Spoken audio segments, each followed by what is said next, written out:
Hi, இன்னைக்கு நம்ம வந்து பெட்டிக்கடை பால்கோவா பார்க்கலாம்.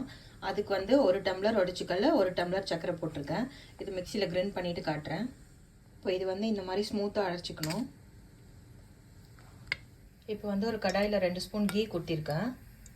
இப்போ இந்த பவுட்ரு பண்ணதை இதில் போட்டுடுறேன். சிம்மில் வச்சு தான் நம்ம பண்ணணும். நான் மிக்ஸ் பண்ணிவிட்டு காட்டுறேன். இப்போ ஆஃப் பண்ணிட்டேன். ஆஃப் பண்ணிவிட்டு இன்னொரு ஸ்பூன் கீ ஊற்றிருக்கேன். இன்னும் கொஞ்சம் மிக்ஸ் பண்ணணும். இப்போ இந்த மாதிரி அழுத்தி விட்டுட்டு இந்த மாதிரி ஒரு ட்ரேயில் வந்து நான் கீ தடவி வச்சுருக்கேன். இப்போ இதில் போட்டுடலாம். இப்போ இந்த மாதிரி அழுத்தி விட்டுடலாம்.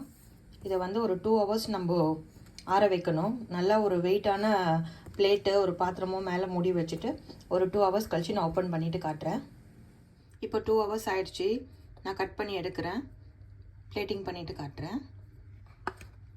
பெட்டிக்கடை பால்கோவா ரெடி. நீங்களும் உங்கள் வீட்டில் ட்ரை பண்ணுங்கள். தேங்க்யூ.